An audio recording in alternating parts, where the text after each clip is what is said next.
Yo, what's up, my faggots? We are back on YouTube. Here we can say whatever we want. Yo, Omega Shenron. Yo, AMP. Yo, welcome, Oni. Yeah, we're gonna watch some Piers Morgan and Nick Fuentes.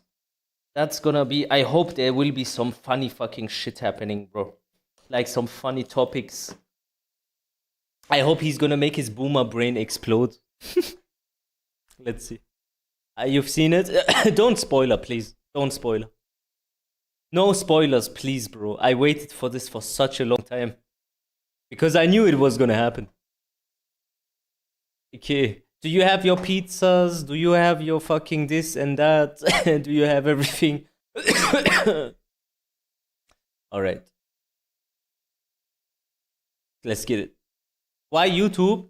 Because this is about Jews and Hitler and these topics, and maybe also some gays and LGBTQ and all these things. And you know how Twitch is. If you're not particularly transgender over there, you're not really welcome, so. You're a New York Times reader, an NPR fan, a Daily Wire subscriber, or an avid consumer of all things Tucker Carlson. For several months now, there's been no avoiding the subject of Nick Fuentes. And let's be clear, the main reason you're hearing about him is because he's popular. A large number of people, especially young men, are interested in what he has to say. What that says about our society and culture is the subject of ferocious debate. For many people, it's a grave indictment of an insidious immorality. For others, he's a product of a culture which has turned on its own and left many young people feeling listless and bitter. He's either a litmus test for right-wing hypocrisy on free speech or a walking, talking manifestation of where the lines should be drawn. And a frankly preposterous amount of airtime has been spent on debating everything from his ideology to his sexuality and whether anyone should actually talk to him at all. If I were writing a glossary entry on the strike... Wait a minute. Why do we talk about Nick Fuentes' sexuality? Okay. Sand effect, I wouldn't put a picture of her next to it. I would put a picture of Nick Fuentes. They have opted to not do so when it comes to Nazis like Nick Fuentes. Fuentes takes this guy apart brick by brick. It's a full takedown. My concern is that people who are a bit more moderate are deeply alarmed by Nick Fuentes. I was very happy to see that, like, Nick Fuentes really passed that test with flying colors. That fragmentation this fucking Jew. A splinter faction of people led by a young man named Nick Fuentes. That's the war. Get the fucking Judah out of here, man. Prices down, not crazy things that Nick Fuentes or that also is Jew. say on social media. Well, it looks like all the screaming about Nick Fuentes on the internet is finally dying down a little bit. So now we had on this guy, this Fuentes also guy, Jew. and never challenged also him. Jewish. You should have Nick Fuentes on your show and you could ask him questions about that. The truth is, it doesn't make a lot of sense to spend all this time talking about Nick Fuentes, but not actually to Nick Fuentes. People who say you shouldn't give him a platform overlook the very obvious fact that he already has a platform of his own, which is often bigger than most of the people complaining. And he uses it to speak unchallenged to his many followers. It's on that basis that I've invited him to appear live and uncensored on my platform. And Nick Fuentes joins me now. Nick Fuentes, welcome to Uncensored. Hi, great to be with you. I don't know you. I don't think we've ever met. You can correct me if that's wrong. I know about you. I know that increasingly people are talking about you in a more mainstream environment than you may be used to. So for those who know nothing about Nick Fuentes, I want this to be an opportunity to get to the real person. I don't know who that person is, but I do want to use this opportunity to get there. I've seen you talk, as we prepared for this, in exchanges with people and on your show, saying you fear it's going to be very hostile, it's going to be an ambush, all those kind of things. I don't intend it to be overtly hostile. I don't intend to ambush you. I intend it to be an examination of what you said on the record, an examination of what you believe or what you say you believe, and an examination of what your rising popularity says about the state of the conservative movement in America. So those are my goals from this interview? What are your goals? Why are you doing it? I thought it'd be interesting. And, you've talked a lot about me on your show over the years, and this is the first time you actually extended the invitation. I think it might be the second, actually. I think we talked If about I'm doing fond it of during him, 24 a few years ago, but you've talked a lot about me with the panel, and now Not sure. you've extended the invitation to talk to me. And I think it'd be interesting. He's for me to better maybe than clarify he's some more good than positions bad, and I would maybe say. get to know you a little better as well. So I'm looking forward to it. There is a belief that you have two personas. There's one that you roll out now for podcasts and for shows like mine, where you come across as reasonable. And then there's your show on Rumble, where you often come across as having, a very unreasonable view on things. This is what Coleman Hughes said about you. Nick Fuentes knows exactly what he's doing. He is consciously playing. I'm very sorry, I don't give a shit what this guy has to say. Who the fuck is that? Who is Nick Fuentes? Tell me about your upbringing. I know you grew up in the suburbs of Chicago. Tell me about your early years. Or early how? Like my childhood or a little bit your later? childhood, yeah. Well, I grew up in the suburbs of Chicago in LaGrange Park, as you say. My parents are ethnics. My father's half Mexican, half Irish. My mother's Italian. And they both came from a pretty rough upbringing themselves. They both were raised by single mothers, not because of divorce, but because both of their fathers had died. They endured a lot of dysfunction. And I think that's one of the reasons they came together and they related to each other and they wanted to create a normal upbringing for their children. They wanted to have a normal family life. And so they moved out to LaGrange Park away from the city. And they raised me and my sister and really put us first. I think that's a big reason why I tend to have a lot of these family values or Christian values. My mother quit her job and stayed at home to raise us. And so I have a very close relationship with my parents, with my sister. We're a very tight family.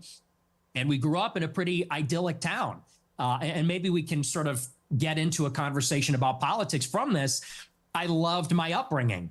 My mom stayed at home. My dad was working. We're in a mostly white suburb in Chicago. I was maybe half Catholic, half Protestant. It was a baseball town. I played baseball for many years. In Chicago, we love our hot dogs. We have our baseball parade and get a hot dog.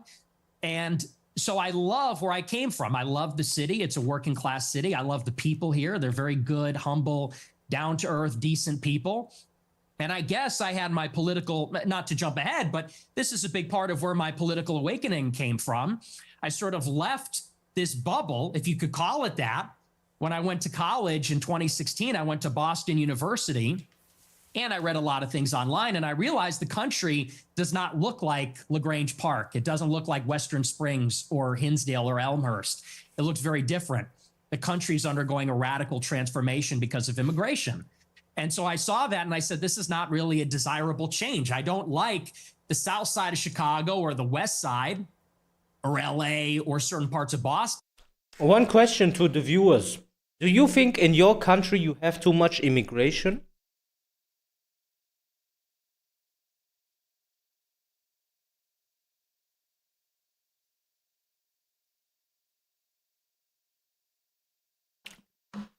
I'm from Germany. I think we have way too much here. Like, way too much. Like, way too much. So much that it is like destroying society.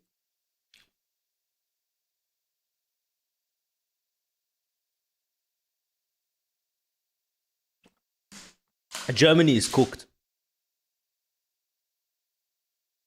Okay, Sweden also cooked. Fair enough. It is cooked, and that's coming from a person with an immigration background, my parents.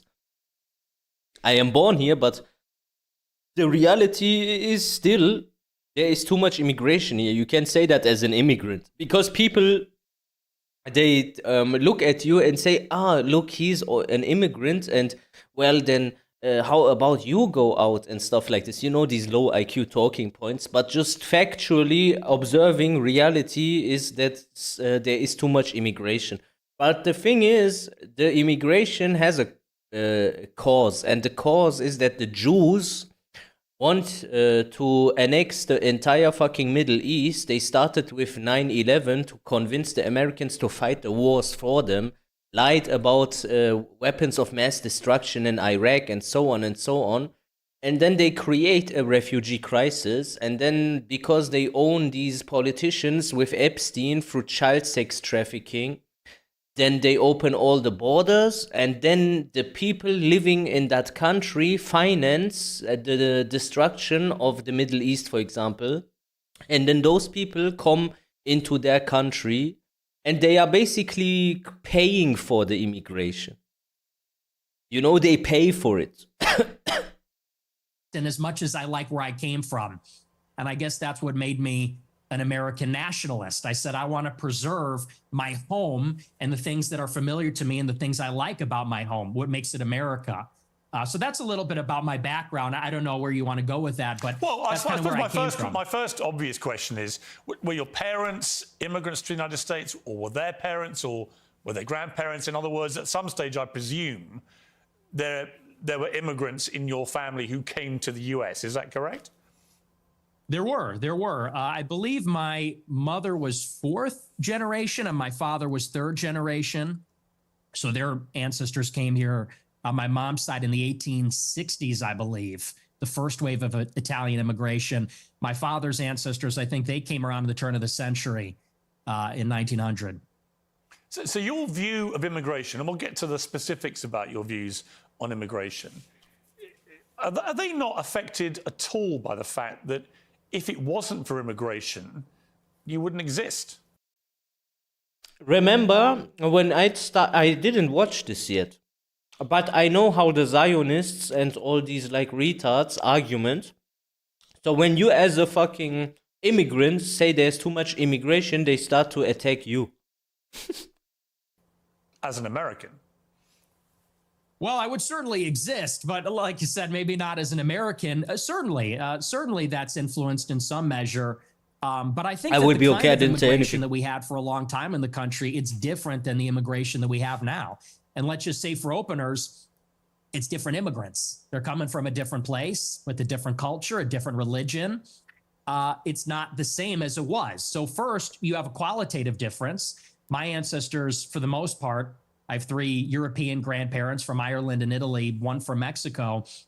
They came from Europe. They came from a society where there's a common ancestry, there's a common religion, common civilization.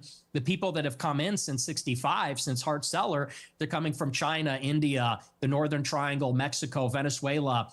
And so first, they're just different people. Secondly, it's a quantitative difference. There's way more, and it's an unceasing, always increasing wave. For the first 3 or 4 waves of immigration, you would have a major influx of immigrants and then it would stop. And then you'd have another wave and then it would stop. This one, it just keeps going up for 35 years. Well, he has a good point with this. Because the Zionists have this like worldview that the West needs to get, the Christians needs to mix with the Muslims in the West so that there will be like civil unrest, so they can do what they want to do. It's really written in their religion. I'm not making this up. And they do everything to advance their plot every few years a bit more extreme. So, for example, if the Jews have a agenda of creating a refugee crisis, they will make it worse with each cycle. And this is how you can basically, because they can't go balls out, all out instantly, right? They need to do slowly, more and more and more. This is just a logical thing. And if someone wants to challenge me on the fact that the Jews have this in their doctrine, yes, they do. It is written in the Zohar, in Jewish, like Judaism.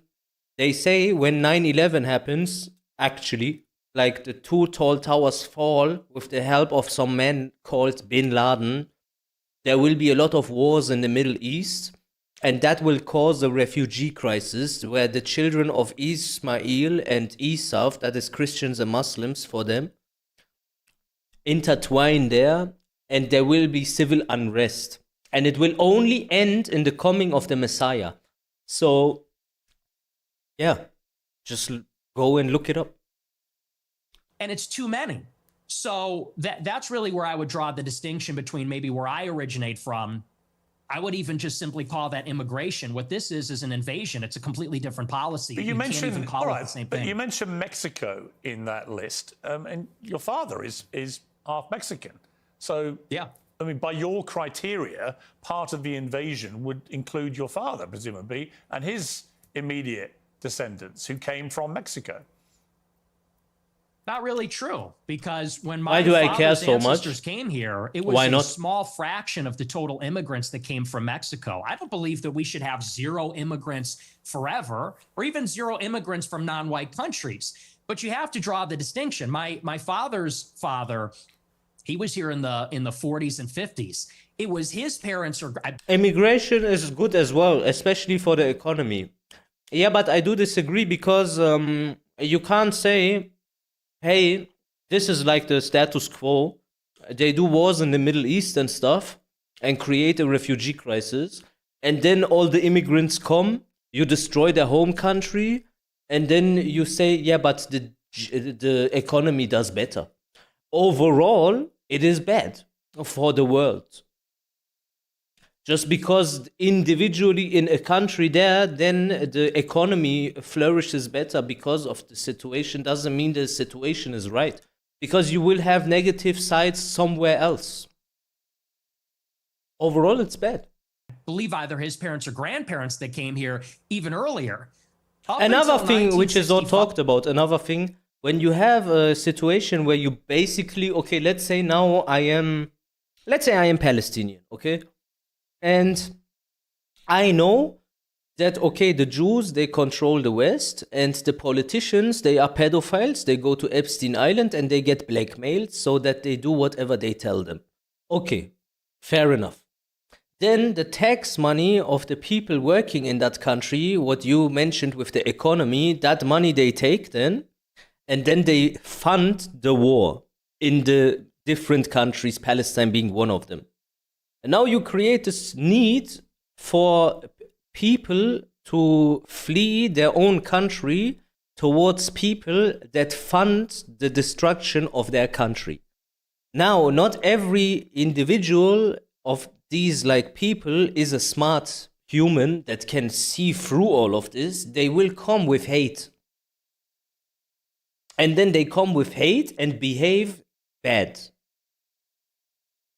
You don't want to tell me, it is just statistically, immigrants just behave like shit, statistically.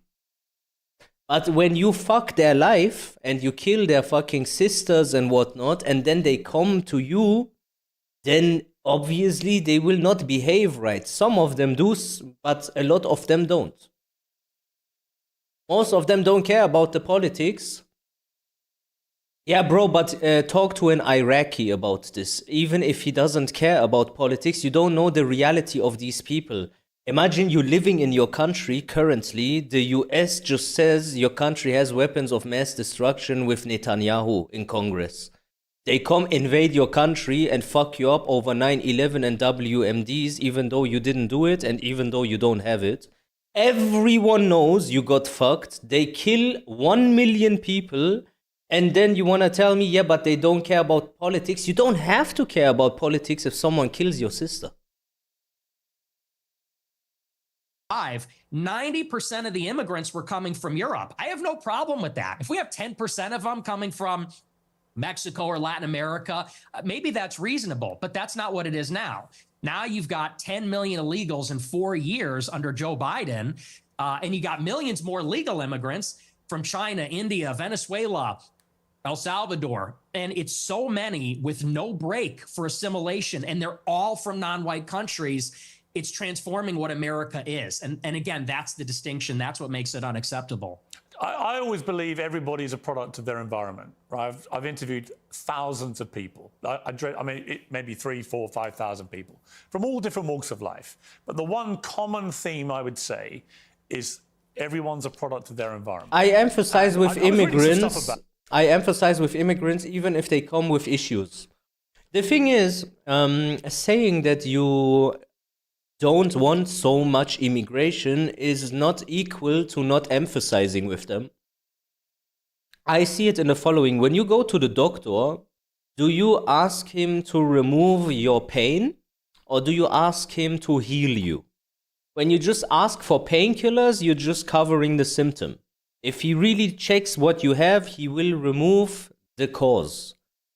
Now, what I am saying is, hey, there is too much immigration, but how about the people start to understand that it's from their own government that funds this situation, that creates the immigration need? So if that would be cut off and the Zionist leaders wouldn't be controlled by Israel through child sex trafficking with Epstein, which is just the truth, I can't stress this enough, it is the truth, then I care about them also.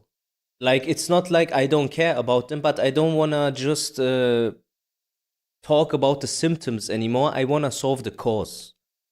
And the cause is the reality of this world is weird.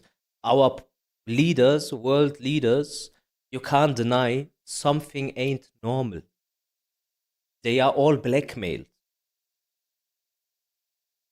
You in the last few days.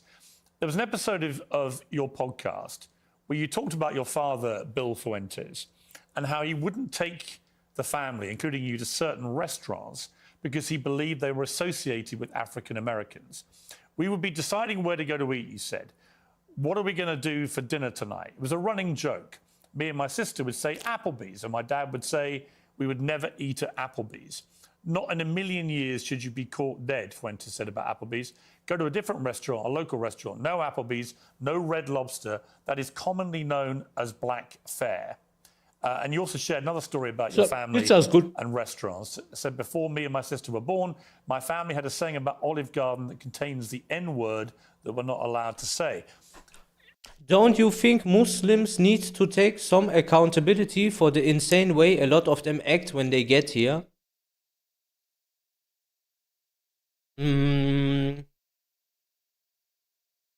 Well, the problem is when you destroy someone's country and kill relatives and stuff, the brutality and the reality of these people is very harsh. Then you cannot really criticize too much like the outcome of that human being. You break the people. And they are broken people. I do hate the fucking immigrants that fucking do these stabbings and all this shit, obviously. Like, fuck them. But I can't disregard the reality of the situation that a lot of these people have been really traumatized. They need psychologists. So my question, based on that anecdote that you say on your own podcast, is do you think you grew up in a racist environment, that your father was inherently racist, and that thought process moved? Bro, Medusa, the way so-called Muslims act like this is going against Islam, so why blame Islam? He didn't blame Islam, he just categorized them as Muslims because majority of them are. At least they identify as such. I don't find it problematic if someone says, yeah, the Muslims, they come here and then maybe they act bad because they are Muslims at the end of the day. But he is not really criticizing Islam because he didn't say that Islam says that you need to do this, because it doesn't. If he would say that, then I would say, hey, you're wrong, because where is it written that you should, I don't know, stab someone for no reason? That makes no sense. Raping children in the UK for decades. Yeah, I know about that. Pakistanis do that in the UK and Rochdale and stuff. Well, no one says in our religion that you shall do this. That's the fucking thing. These people are ill. And they should be treated as such. They are fucking pedophiles. Like, they are evil people, bad people. A lot of them don't even follow the religion. You have to understand, they call themselves Muslims, but they just don't eat pork. That's it. They don't know anything else. You know how you have Christians that identify as Christians, but they don't keep the commandments. They really don't know anything what's written in the Old Testament. They don't know the difference between the Old and the New Testament. Copy paste, you have these types of people also in Islam. It's just a human thing. To you. Well, I would say it's a new low. I've been attacked for being a racist many times, but to attack my father, to attack my parents based on anecdotes, I would say that's sort of a new low. Hang on, it's your anecdote.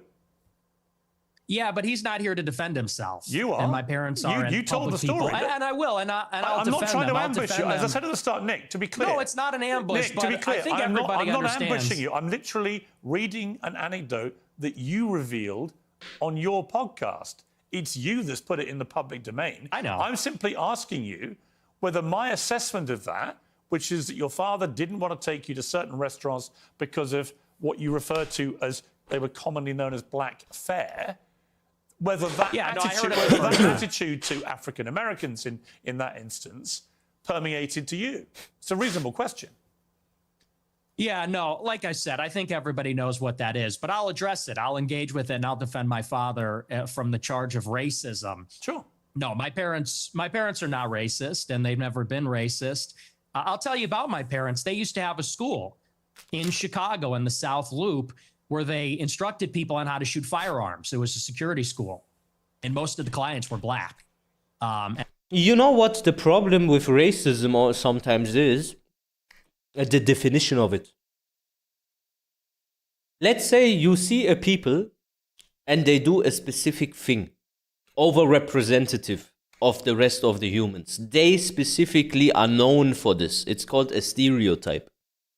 If you notice the pattern of behavior and you say that it is the way it is, they will call you a racist, and I disagree with it.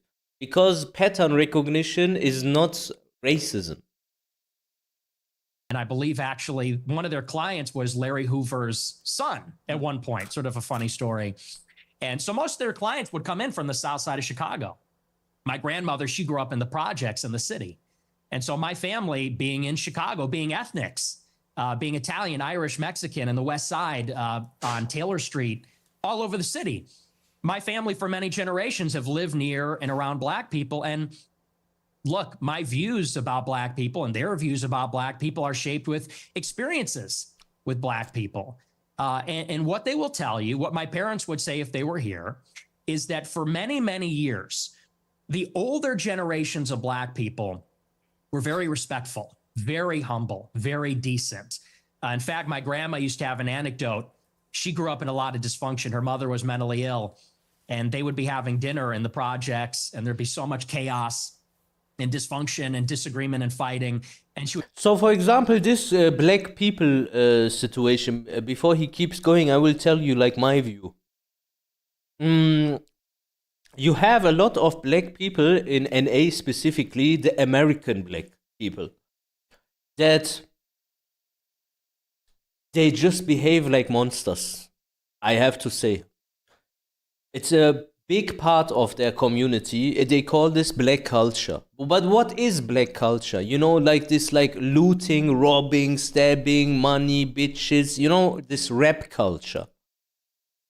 And I tell you how they do this. It's not the black people's fucking, it's not like they have it in them by default. If you raise a black person good, he will be good. It's a human being. He comes to the world. It doesn't matter the color, really. But your culture shapes you. And now, what is the culture? You have a situation where, I am sorry to say, Jewish people own the entire media over there. And they want to remind them all the time of racism.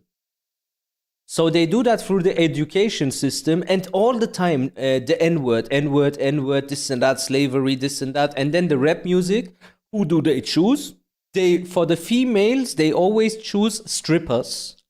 Cardi B, Nicki Minaj, Doja Cat, Jewish by the way, Doja Cat. And all these like black artists, they propagate a specific message.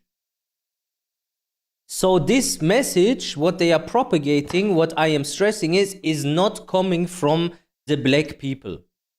It is coming from the people that they sell their soul to for these record deals, like P. Diddy, go to these freak-offs, go to Epstein Island, do these fucked up things that you hear about in Hollywood all the time. You can't deny this anymore.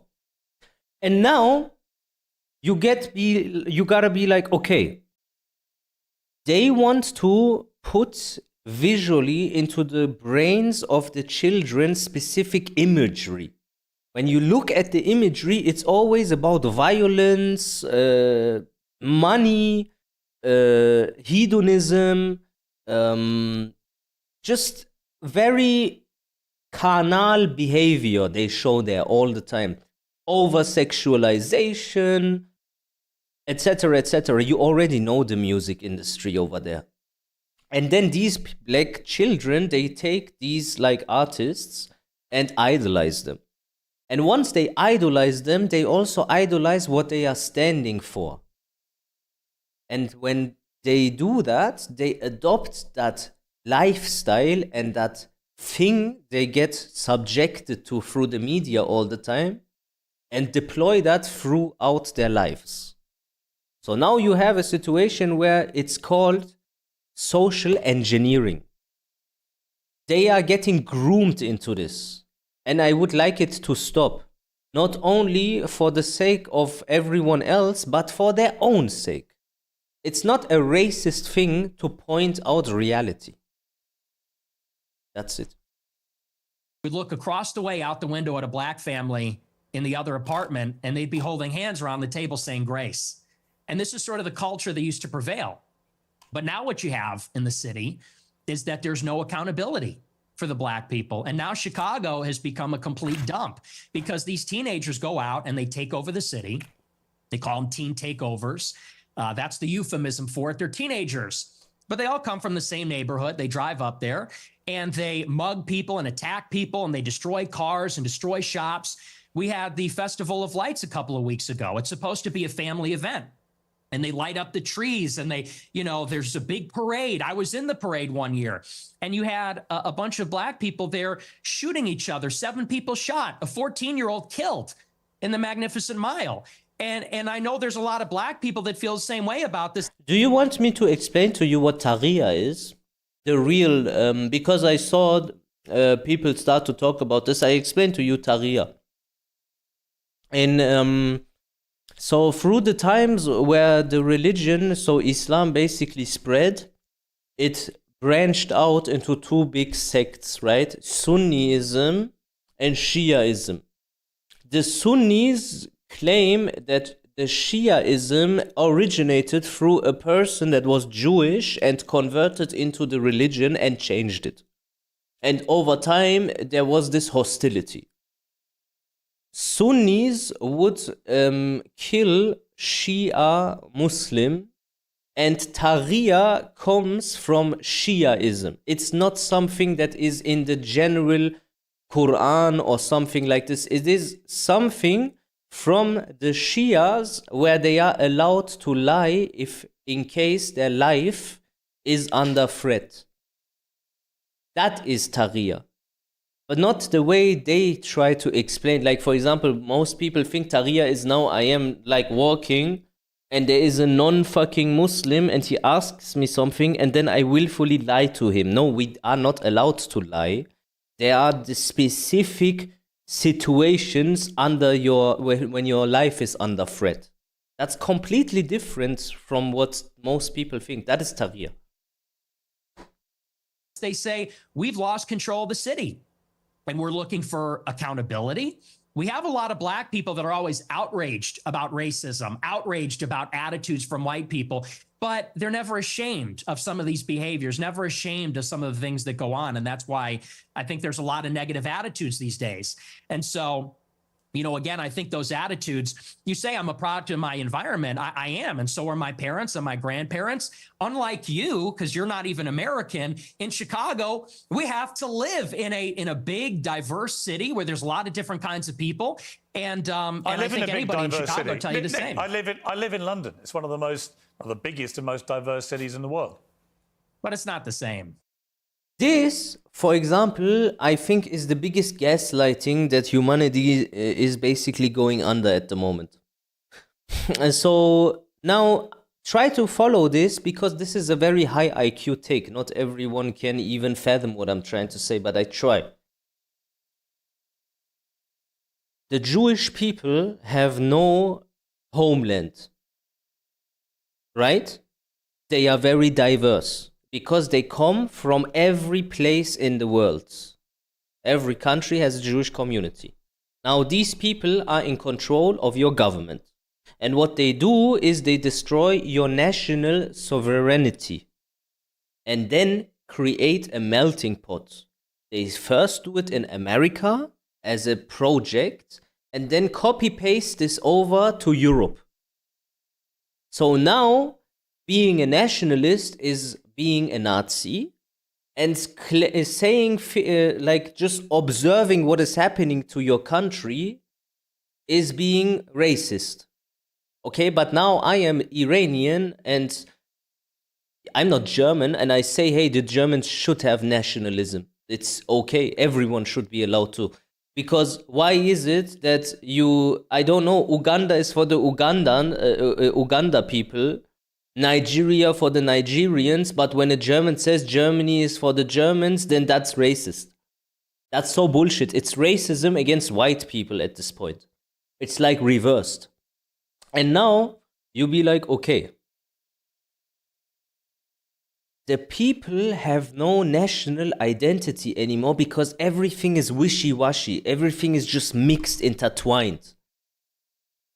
They claim this is diverse.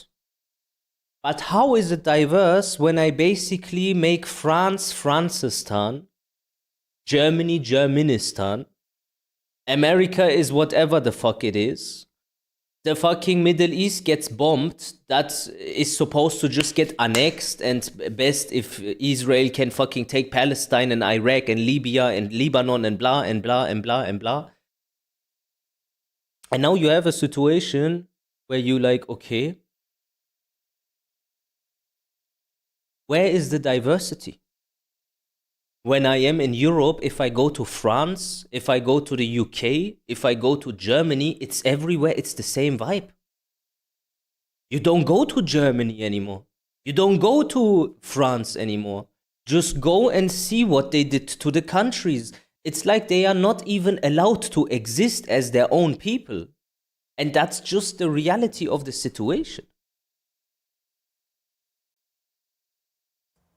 Well, actually, it's a big diverse city. The only difference is we don't have the gun violence because we don't have guns. That's a whole different story. I don't want to get into that with you. I have got. Let me get some chocolate. You got a knife problem. You got sword problems. Obviously, you can challenge me on the things I say if you want to. With violent crime, I make no pretense of it. So the idea that somehow I'm cosseted in London because I'm not in Chicago. I didn't say that. Well, you kind of implied it, but I guess my point about the environment, I'm not saying you are a product of your environment. I'm saying most people are in some capacity. Mm-hmm. When I read that anecdote, which just to remind you, it's not something I have put out there. You told this story, right? And you said that you said this. We're looping. You said this already. But you haven't really directly, I think, responded to it, which is whether your father would not take you to certain restaurant chains because he associated them with black Americans. Is that true?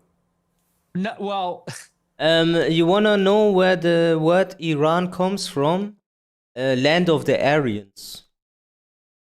See here, if you're in America, you would say that Olive Garden is not real Italian food. Applebee's, TGI Fridays, this stuff is a load of crap. My dad was just a food snob, but no, it's got nothing to do with that. My best friend in first grade was a black guy. We're not a racist family. So okay, so when you told the story, I'm just curious. So when you told that anecdote, which clearly on the face of it is racist, right? You're basically saying your father made racist decisions about where you would go as a family to eat. Are you saying, well, I'm just going to ask you a question.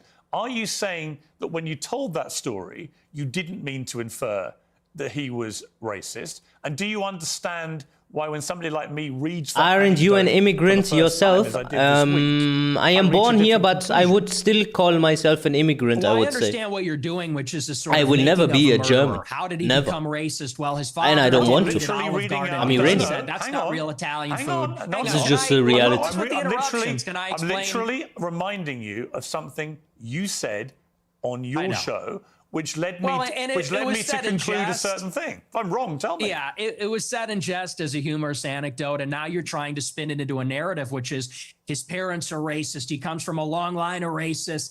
And I think everybody knows our parents. My About parents are boomers. immigration, very bad. And these people come. Well, you're a Very boomer, I bad, guess, very too. In a I'm way, 60. right? You were I born already in said 19 this, yeah, though. so you're Like, a go boomer back. also. I already Or maybe talked you're a about Gen this. Xer. I suppose it's sort of on the cusp. But it's a humorous anecdote. These are kind of the attitudes of baby boomers in society, but you're trying to spin it into a narrative, which is you're a product of your environment. Your dad's racist because of this joke. Now you're a racist. And I don't think that's a fair characterization. Okay. People can make their own minds up. They can go back and listen to you say it. I mean, the beauty of what I'm going to talk to you about in this interview is that almost all of it is just going to be reminding you what you have said and asking you what you meant. Your position about that story is that it was a joke. Okay. I want to come to something else you said. This is where you talk about Jews, women, and blacks. Let's just take a listen. Let's go. Let's go, man. They're always coming up with, no, it's not the Jews. No, it's not women. No, it's not blacks. It's actually really complicated. No, it fucking isn't at all. Jews are running society. Women need to shut the fuck up. Blacks need to be imprisoned for the most part. And we would live in paradise. It's that. Okay, so Jews are running society. Let's fact check this statement first. That's the first statement. Are Jews running society, chat? Are Jews running society?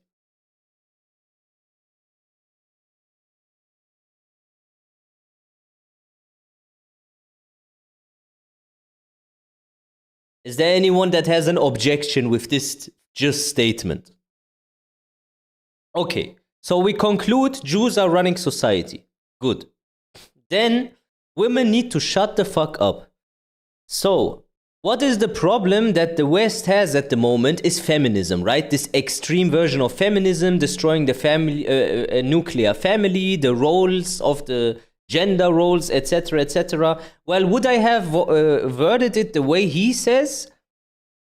Like, women need to shut the fuck up? Obviously no, but he is trying to clip farm, and what he is saying, there is like some deeper conversation behind it. What he's trying to say is that the role models of before were more positive to society, and the version that we have now with this extreme version of feminism that is almost turning into the hatred of men, that needs to get reversed. So, okay, Nick Fuentes, women need to shut the fuck up. It's more complicated than that, but I get where he is coming from or why he is even saying that. Next, blacks should be imprisoned for the most part. So why does he say that? He's probably looking at crime statistics in America, and black people have per capita the highest crime rate. Is that true? Yes. So, yeah, I mean, it's a very extreme way to say it, and he is trying to like be edgy. But what he is saying, there is a deeper conversation to it, unfortunately, and I have like black friends, they do understand what he means with that. It's not like everything is just racism, you know? That's simple. Okay. Would you like to clarify what you meant there? That's all true. That's 100% true. Everything I said in that clip is true. Including that blacks need to be imprisoned for the most part. Yeah, I already explained the deeper law with the black situation. Well, all of them? It's called social engineering. No, for the most part. What does the most part mean? What percentage of American blacks would you like to see in prison?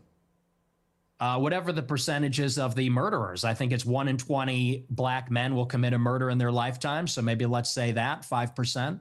Oh, so you're talking about black people who murder people? Yeah. Oh, absolutely. Yeah. But you didn't say that. That's You the just crime said problem. blacks need to be imprisoned for the most part. You didn't clarify that you were talking about black murderers. Right. No, you're right. That's a good addition to that. That's a great point. Do you think it's funny or? I think, yeah, I do. I think it's hilarious. I think it's totally true. Do you think a black American would find it funny? You think that blacks should be imprisoned for the most part? Blacks are my biggest fans. I get high fives all the time. They say, Nick Fuentes, I love your show. They agree with me. And you want to know why? Here's the difference.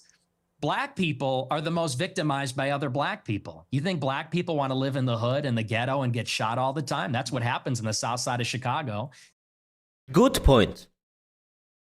When a black person in America made it, when someone made it, what do they typically refer to when some black person made it?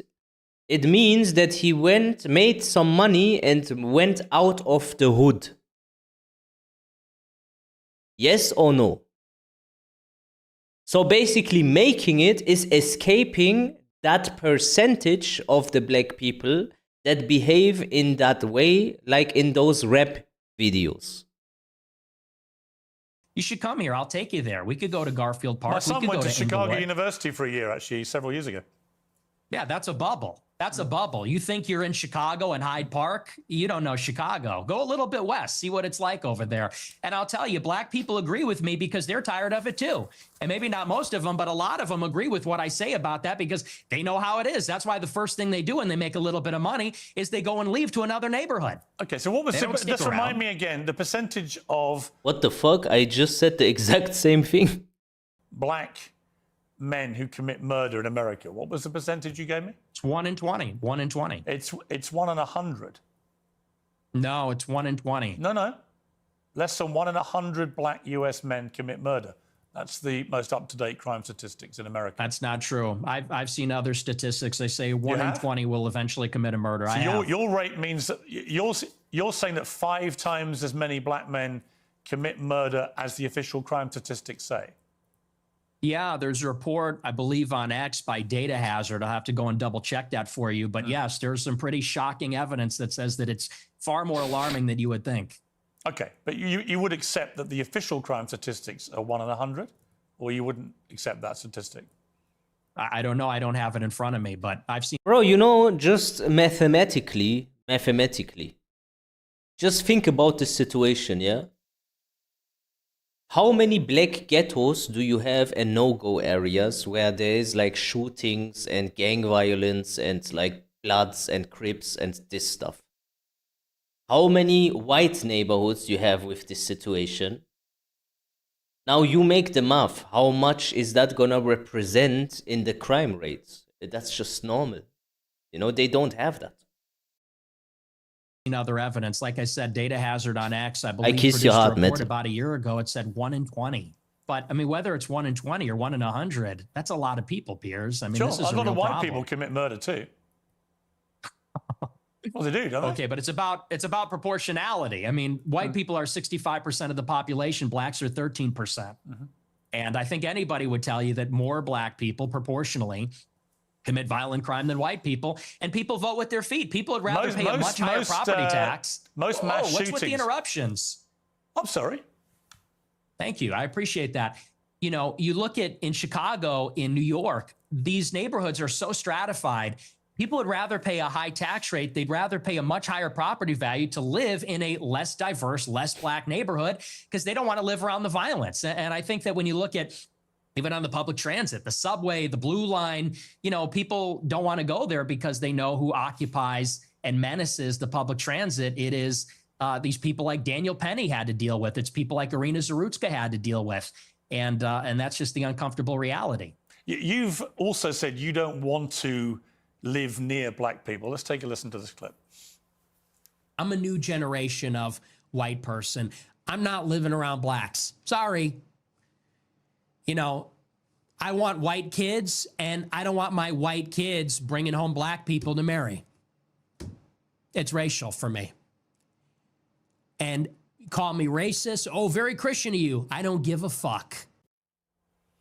I mean, it couldn't be clearer, really, unless you want to say that's another of your jokes. But you're basically saying, yeah, I'm a racist, aren't you? Yeah, I'm fine with that. You're fine with saying you're a racist? Totally. I think everybody's racist. I think everybody, if we're being honest, is racist. I think everybody, the only people that aren't racist or. Let me just think about the statement for a second. I want to live near white people. I want my children to have white children. If I was an Iranian guy and I said now, I want to be with other Iranians and I want to marry an Iranian girl and I don't want my child to marry a non-Iranian girl because then our heritage would get like mixed. And isn't that just a preference? Like, can you not just like accept that? I don't know, I can accept it. He could say instead of black people, he could say Iranian people. If he would say that, I wouldn't care. That's your choice if you don't want to marry an... Like, if you want to marry someone from your own race, why would I object that? Would you object someone if he says, yeah, I don't want blonde girls, I only want to date black-haired girls? I think that's a preference still. But you can also not care about it. Or pretend not to be our white people to their detriment. Everybody else is racist. But earlier in the interview, you really got aggrieved at the idea that your father was a racist. You wanted to make emphatically because sure my father's... Yeah, it sounds racist. not. Because my father doesn't share my same views on that. So he's the exception to the everyone's a racist. Well, everybody's a little bit racist. You're right. So maybe everybody... The difference is you're attacking my father. You know, he could get fired from his job. I'm not attacking your father. You are. No, I'm not. I don't know your father. And to be clear, I have no knowledge about him at all Well, then let's leave him out of it. Let's leave him out of it if you don't know him. Hang on, Nick. You put that story into the public domain on your show. I'm simply reminding you of what you told everybody, millions of people, about your father. If you now want to retract it, fine. If you want to say it was a joke, which is what your position was earlier, fine. But I'm allowed to put to you things you've said publicly. That's not unfair. That's not me targeting your father. You put that story about him out there. You know what you're doing. You know what you're doing. I'm asking you about a pretty shocking anecdote, which to me looked like you were saying your father made decisions about where you as a family would eat based on skin color of people who worked at these places. If you say, or use them, if you say that is not what you meant, that's fine. You can respond any way you like. But the idea I can't ask you about it without you saying I'm attacking your father is ridiculous. Well, you are, and you know what you're doing. And there's a political culture in America where if you have the wrong views, you get fired from your job. And my father has a job. And if you go on here and say, you charge him with racism or something, and I'm put in a position where I don't look like I'm sticking to my guns if I don't say my father's a racist, you're putting him in jeopardy, and he's not here to defend himself or explain his views. And it's very low, and I think you know exactly what you're doing, and people can see what you're doing. I'll defend my views, and I think that, you know, so let's leave him out of it. Let's just not talk about my father because my father isn't here. I'm here. Okay, well, I'll then do you defend accept my that you views, shouldn't and I'll talk? defend Okay, the anecdote. listen, that's fine. But then do you accept you shouldn't talk about your father on your show? And you shouldn't tell... Absolutely not. Absolutely not. So not. it's fine for you to put a story out there which would make most people who listened to that story or watched it at the time on your show conclude that he was racist. It's fine for you to do that. But if I then ask you about it, I'm the one who's being unfair and I've crossed a line. Is that what you're saying? Yes. Okay. Yes, you're being malicious. Okay, that's fine. That's fine. Listen, people are watching this live. They can draw their own conclusions about whether what I just did... And they will. Yeah, and I'm sure afterwards, by the way, you'll say, he ambushed me with your own... With your own words. Whoa. With your own words. That's a little presumptuous. I'm not going to say it's an ambush, but I think that's a low blow. And I think you know what you're doing, and that's fine. You're a tabloid journalist. I expected that. I don't think it's an ambush because I knew it would be like this. And people will see what you're doing, and I think they'll say it's low. But as far as you want to talk about racism, I do. Let's talk about racism. Let's leave my dad out of it. Look, you've admitted you're a racist, correct? Yes, 100%. Okay. Own it. Okay, that's fine. You're perfectly entitled in a free democratic society to stare down the barrel of his camera and tell me you're a racist. People can judge you accordingly. Many people who have assumed that you're a racist will now have heard it from your own lips. That's fine. There you go. That's the point. The point of this interview is to go over the things you've said, which have led people to reach conclusions about you, and to ascertain whether those conclusions are fair and reasonable or not. That's it. So I want to play you another clip. This is what you talk about why white people are justified in being racist. Let's take a listen to this. First, white people are every single bit justified in being racist. Every single bit justified, to the extent that that means going out of your way to avoid black people when you see them. You stand by that? Absolutely. Absolutely. Absolutely. So white people should go out of their way to avoid black people when they see them? Absolutely. They would be wise. Why? Because it's a lose-lose proposition. If you're Irina Zarutska and you don't walk the other way, you get stabbed to death and you die. If you're somebody else and you walk on the subway and you stand near a black person or something, maybe it's fine. It's a lose-lose proposition. So no, I think that white people have been beaten into submission, that we're afraid to tell the truth about it. And the truth is that when you go into these major cities like New York or Chicago, I believe she was in North Carolina, there is a menace, which is young, black, adolescent men. They're extremely violent. And we have been told that we have to pretend like they are every other person. We have to be colorblind to that. And we're supposed to go and be in the midst of all this danger.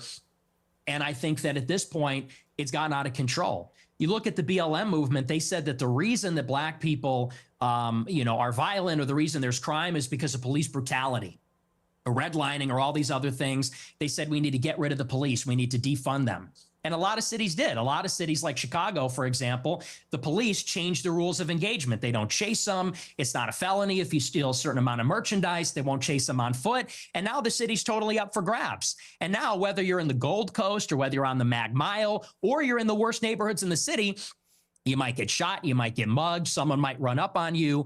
And I tell my followers, it is better to be perceived as racist or racist and walk the other way and maybe keep your life than to say, I'm a good anti-racist. I don't mind that this person's making me uncomfortable. Maybe he's looking a little froggy. I'm going to sit down because I'm a good person, and get stabbed, mugged, whatever. And by the way, this is a strategy. They call it the friendly stranger. There's a crew of them. They do this in Chicago. They stand outside bars, black people. They approach strangers. It's a robbery crew. And they pretend to be a friendly stranger, and then they mug them. And stupid white people say, oh, hi, yeah, nice to meet you. You know, they grin, they laugh, they put up with the nonsense, and then they get mugged, or worse. Sometimes they get executed. And so as a white person... Is that really like a thing? Like what he just said, this like scheme, is that, because I'm not from NA, anyone from NA that can confirm this is like a thing? First-hand evidence, like a real American right now in the chat, maybe? Yeah, sometimes. It's a thing. Damn. That is crazy. I mean, if that is a thing, that black gangs, let's say, try to approach like people alone, speak to them, and then rob them, then why is it a problem to say that when you see a group of black people at night and you are alone, that you shall like be on your toes? Because statistically, it could be possible that you get robbed. Like, I am not personally afraid of this situation. I never thought about it. And if I see like a black dude or a fucking guy with a beard like Saddam or fucking Bin Laden, I don't give a shit. But I wouldn't also mind if someone says like, okay, when I am, let's say at night in the subway, and there is like 5 young black dudes, and they look over, and I feel uncomfortable, and I am on my toes. I would say, well, I can somehow understand your point of view also. I can understand the point of view. What shall I say? I can understand it. How do you feel about mass shootings at school? I think they're bad. Who do you think commits the vast majority of the mass shootings? I'm sure in it's schools? white people. Right. So how do you feel about that? Good point. When I see, for example, let's say you are in school and you see one of these like white dudes with super long hair, an outsider, and like one of these children that gets fucking harassed and picked on all day, and he goes crazy. For example, he starts to fucking look like he's about to do something. That archetype. Because you think, man, this guy looks like a school shooter. And he is white. Well, I would be on my toes in that situation also. He's not black, he's white. But because that stereotype exists, and because there has been patterns of this situation, you are allowed to use the pattern, like, and defend yourself or be on your toes or whatever that means. But yeah, then it is not really about the color of your skin at this point. It is more about recognizing a pattern. Another one. There's many people. For example, you have like the situation, 5 young black dudes in the subway, you are alone at night and you kind of put your phone away, and maybe you have an expensive watch, you take it off and put it in your pocket. For example, I can understand that. Long hair school shooter. I try to explain a specific stereotype of a outsider, but imagine him however you want. And then you have, for example, Romanians. Now let's imagine you see a group of Romanians, you are alone, and there's one woman with a skirt, a few children walking about, and like 2 older guys. You would probably put your money into your front pocket because you would be afraid of them stealing, because they statistically are thieves. For example, that is a pattern. So now this is not about black people, this is not about white people, this is now about Romanian people. And it goes on and on and on. Everyone has their stereotypes, and it is fine to acknowledge that, I think. I think that white... What if you see a group of Jews? Well, it depends, bro. If I am not currently 11 years old, I'm probably not in their fucking target audience. People do more antisocial violence. I think black people participate in more gang violence. I think that's the difference. What's the difference to the victims? There's no difference to the victim, but it's a different kind of crime, and it's a different proportion also. Gypsies, do you know yeah, what gypsies. percentage of white people are school shooters? I know that the vast majority of mass shootings in schools in America this century were perpetrated by young white men. And I'm just what proportion of what proportion? I'm curious. Gypsies. I mean, I'm curious whether your advice would be to people who have kids in Wait, these is my schools. mic working? What proportion? Should they avoid white people at school? Should people with the kids at school avoid young white men at school? No. Okay. Do you know what per capita means? Do you know proportionality? There are more black people proportionally that engage in violent crime or are involved in gangs, especially in these major cities, than there are white people that are school shooters compared to the entire white population. And everybody understands that. Two-thirds of mass shootings at school perpetrated by white people. But what proportion of white men commit school shootings? That's the question. I've just told you. It's 60 to 65% of school shootings by white people. You're telling me what proportion of school shootings are committed by white people. I'm saying what proportion of white people have committed school shootings. Are you playing dumb, or are you just not that smart? What difference What's does the that make difference? to the children lying dead on the ground? Okay. See, now you... Here, another one. Now imagine you see a guy with a very big beard. Yeah? Clearly Muslim looking. And he puts, and you are walking in the Christmas market, for example, and he just puts a case on there and leaves the case alone and leaves. I would get scared and think maybe it's a fucking bomb, bro. Am I Muslim myself? Yes. But that pattern exists. If a white dude puts now a fucking suitcase somewhere and leaves the suitcase alone, I wouldn't instantly think about some sort of bombing. Yes or no? This is just the reality of our world. Like, that's why we do this here, because these conversations require a certain amount of IQ points. Not everyone can handle these conversations, engage with them, and share some arguments with, against, or for that fucking position without starting to cry or victimize themselves or something like this. So the people that try to engage with me in these like topics, they need to have like a little bit more brain power. Want to jump on the victims. The difference is you're asking, would you fear white people or black people?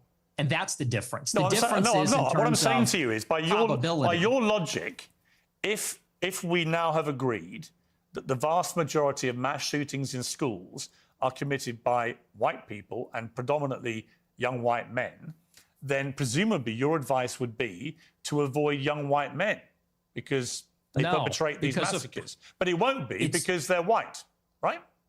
So are you playing dumb or are you actually dumb? Maybe it's I'm about dumb. proportionality. Maybe I'm dumb. You are because you're, well, I don't think you are dumb. I think you're smart actually, but you're deliberately avoiding per capita. And everybody knows that's the difference. What proportion of white men are school shooters? It's probably 0.00001%. What proportion of black men have committed violent crimes? It's probably like 5%. I don't know what it is off the top of my head, but it's very high. And I would add to that, even as it concerns schools, why do you think parents pay a super high property tax to live in a school district where there's white people? Because they know that if they go to the black school, it's going to be the Bloods and the Crips. It's going to be gangs. It's going to be, you know, you talk about school shootings. Nobody talks about all the school shootings that are committed by gangbangers in and around the school. That's so true, because black people specifically have gang culture. And all the other violence. And I already explained where that gang culture comes from. It's come from the music industry and stuff. Violence that's associated with that. It's almost like a system. It's almost like a system, like the prison system, you know? It's like a designed to do that. I mean, these schools in the south side of Chicago, you know, it's just not livable. I have an answer workable. for you, Nick. So the proportion of the population who carry out mass shootings is actually the same I didn't watch it yet. for black and white. For white people, the proportion of the proportion again, of the are you population. hearing it? No. See, What's I think the trouble with proportion? your statistics is a lot of them don't bear much scrutiny. We have a bunch of fact checkers checking all this in real time because you do have a tendency to just come out with a lot of old baloney. And when you say, you know, okay, well, it's true. And when you're confronted What- with but you're- when you're wait, confronted what's with the reality, figure? you don't like it. What's the figure? What proportion of white people have committed school shootings? With white people as the denominator and white people that have committed school shootings as the numerator, what's that percentage? For both black and whites, the proportion of the population who carry out mass shootings generally is about the same. No, yet- tell me the number, and then your Okay. the only focus of your attention is the black shootings, the black crime. You don't want to live around black people. You want to avoid black people. You don't want interracial marriages or relationships that may produce black people. And yet, when I point out to you that there are many parts of crime in America where actually there's a majority of white people that perpetrate. He didn't say that though. He said that he wants to marry a white girl and have white children. And now he is saying what you said is basically preventing the producing of black people. Yeah, but you are now advocating for the, like, not producing of white people. What is this argument? If he wants to fucking marry within his own race, bro, let the fucking guy do it, man. I also wanna only marry a Iranian girl. Why? Because we have the same culture, we have the same background, we share a similar language, we have a similar maybe upbringing, we do understand things that other races do not understand because we are within our own race. What's the problem with that? I just don't understand it. It's just when you are white, you can't. Like, okay. celebrate them. You don't care. You don't have any interest in that. It doesn't exercise your mind. Maybe because no one's buying this. This kids. argument lost. No one is buying this. Everybody understands per capita, and people can even see what you race ahead and say, well, we're comparing the proportion of white and black school shooters. I said, no, compare the proportion of school shooters that are white versus violent criminals that are black, because that was the basis of the monologue, is that you're very likely, if you encounter black people or a young black man in the city, that you're going to be the victim of a violent crime, of a robbery, a mugging, a car theft, a carjacking, or a murder. That's the difference, and it's about proportionality. And everybody sees past that because we all live in reality. What about natives marrying immigrants who are integrated in the native culture? I think you have like similar cultures. Let's say if you have like someone from the Netherlands and German, and they marry and they get children, their children still look like them. I think when I want to marry someone, I want my children to look like me. What's the problem with that? I don't get it. If I marry a black girl now, how high is the probability of that child to look like me? It's low. It's just a choice. Why? I don't know. Why? I don't know. Talk about product of your environment. People that live in New York, Chicago, LA, we live in reality. We live in this environment and we see what it's like. And the threat, the danger in terms of probability is it's not even comparable. And I would say this to your point. If you're in a high school and truly, if you see a white person who looks like a little autistic, he's got the SSRI stare and he reaches for a backpack, people joke and say, run. Similarly, if you see a jalopy pulling up... You know, the thing with race mixing, there is a term, it's called cultural genocide. Okay, cultural genocide. Now, what is the reality of the culture in the West? I will tell you. The demographic is shifting. Most white people, when they marry and when they manage to get a child, they mostly get one child. Okay? Mostly. The porn industry is fucking everything. Feminism is destroying the family unit. It is a gender war. And then you have brown people like me. We are not targeted by this. We get more children. And that switches the demographic of a country. And this doesn't reflect over the years. It is a slow process. And that's why they call it a cultural genocide. It is a real thing. It exists. That's why they have a term for it. Up with a bunch of black people in it and they got their pants around the ankles, you're going to run also. And I'm saying the same thing. The difference is the latter happens much more often. It's much more common. You know, in Chicago, there's like 10,000 carjackings and car thefts every day. It's in the thousands. It happens all the time. How many mass shootings committed by autistic SSRI white people? I don't even know. I mean, it's probably in the single digits in the last decade in this city. That's the difference, and everybody knows that. But you're really just trying to carry water for liberal ideology. It's an ideological position. No, I'm really not. I can absolutely say, yes, there is way too much black on black crime, for example, involving guns in Chicago. And black on white also. Yes, but there is way too much gun violence in Chicago. Right? I mean, it's indisputable. I've got no problem saying that. The difference is I don't then lead myself into a thought process where I have to avoid all black people in case they shoot me. And you've already conceded that you are a racist. So when people hear you then say, I don't want to be living anywhere near black people, they already have heard you say, I'm a racist. So they assume you're doing that because of people's skin color. I don't think you would probably dispute that, right?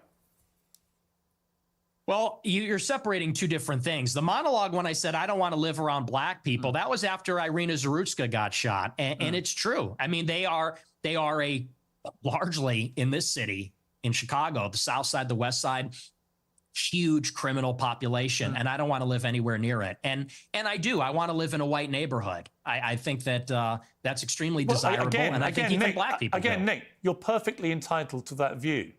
But when you have obviously prefaced all this by saying, I am a racist, unashamedly, then people will assume that all your thought processes about all of these issues are driven by an aversion to people based on their skin color, which is the purest personification of racism.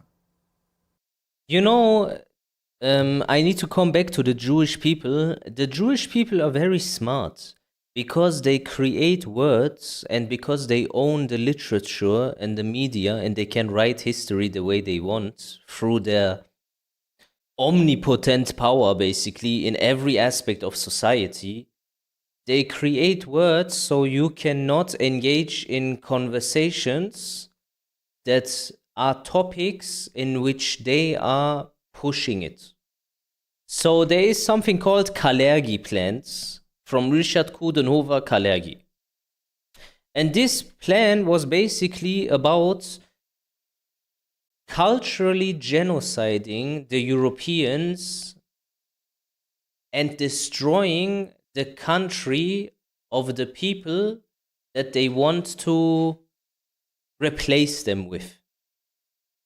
So, for example, you have now the situation, they basically destroy like the countries of the black people and the countries of the Muslims and the Middle East, etc.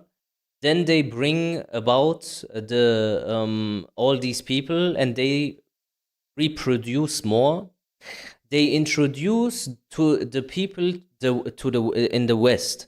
They introduce a specific mix of multiple tenets, which is like one is feminism, one is like pornography, the other one is LGBTQ, the other one is like gender war, the other one is hookup culture, the other one. So basically everything to prevent them from reproducing.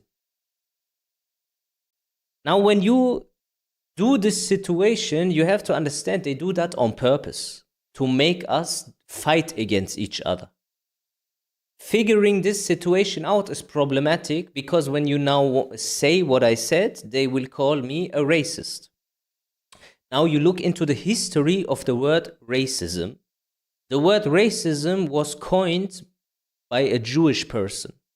The word homophobia is coined by a Jewish person.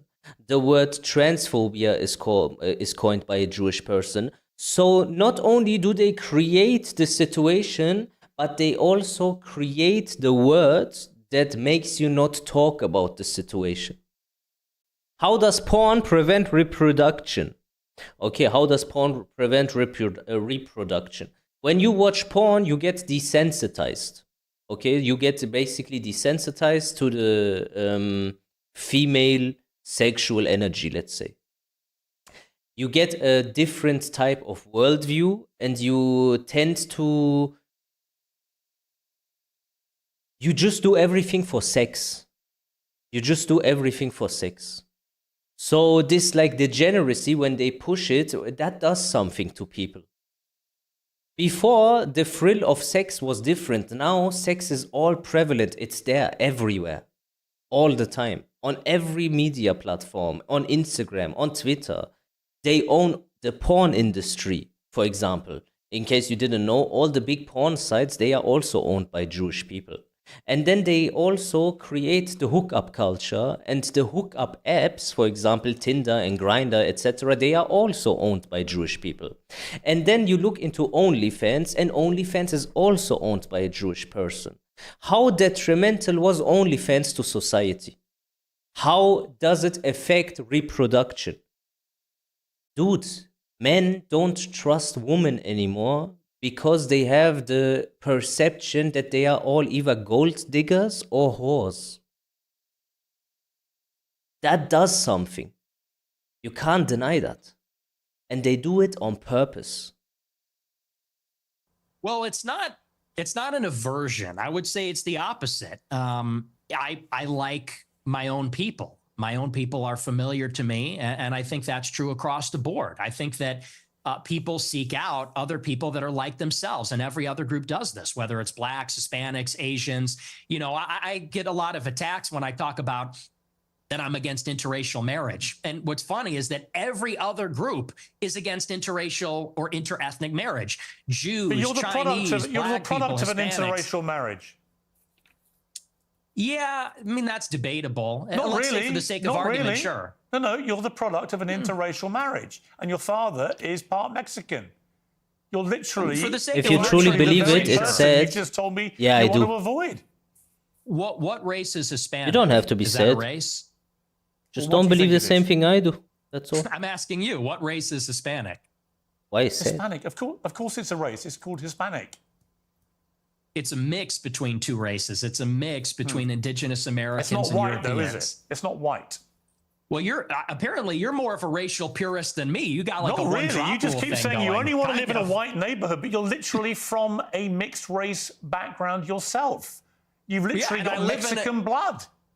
I know, and I live in a non-white neighborhood too. I'm trying to get out of here though, but I'm Right. trying to get out. But here's the thing. Do you have any As I was non-white? Do you have any non-white friends? Genuine question. Most of my friends are non-white. Most of my friends are not, and non-white people love my show How many because are, they how many are respect black? the honesty. How many of your friends are black? Many of them, like at least a dozen. Wow. Ye being one Yeah. who you know, Sneeko being another who you also know. Yeah. And so how do they feel when you say you just want to be away from any black people, walk away from them? Well, you know what Ye told me? I'll tell you verbatim what he said. That it doesn't come from a place of, and you use the word aversion. That's the first thing I'll actually dispute. Okay. It's not an aversion on the basis of skin color, because that would seem to suggest it's like a stubborn, irrational bigotry. I don't consider myself a bigot. I consider myself a racial realist. I'm realistic about how the races are, and I speak provocatively about it. And I speak provocatively about our tribalistic instincts and tendencies as human beings. And I'm not a liberal ideologue that says that over time and with enough education, we're all going to see this great brotherhood where we're colorblind and everybody's the same. You know, I don't think that's ever going away. I think that race is real. It's not just skin deep. It matters to us and it matters to each other. And black people know that, and Hispanics know that, and Uncensored, Asians yeah. know that. And people like me that have partial Mexican ancestry, we know that too. And I think on that basis, we can have mutual respect and understanding, not aversion based on skin color. The as reason you I say. use the word aversion is you literally said that you should walk the other way if you see black people. That is an aversion to black people based on their skin color. No, that's called economy of information. That's economy of information. That's safety. And I said in the same monologue, if you watch. I don't have so much time anymore, so I'm gonna watch a few other fucking parts and then I need to go sleep. We can watch the rest tomorrow. Dramatically, that you don't hate all Jews. Is that correct? That's your position? Yes. Okay. So I want to play you this clip. Well, I and don't then hate any Jews. Let me just amend that. I don't hate any Jews. Okay. Let's play this clip. The reason I've had it is because my opposition to world Jewry and Israel is rooted in absolute, uncontestable fact. We have the truth on our side. That's why we're winning. Because we are telling the truth about the historical antagonism between Jews and Europeans, between Jews and Christians. The theological, historical, racial, cultural, and political antagonisms between organized Jewry and the Christians, organized Jewry and Europeans. And the reason that we are winning that argument is because it's real, it's true. I can prove it, I can show you, I can name the names. He's right, though. Like, historically, when you also look into Jewish literature outside of religion, they always talk about a white genocide, always. And that they are kind of like part of what they call in the Old Testament Amalek, which they need to basically genocide. So then you look into their religion and they also say that basically all non-Jews are like animals kinda and only Jews are the real people. and that at the end of times they need to fucking have like an all-out war, and a lot of like the non-Jewish people need to die and stuff like this. It's like really crazy stuff. Like I don't know if the Christians read the Old Testament here in the chat, but there is like some crazy fucking shit what Judaism says about like non-Jewish people, or specifically Christian people.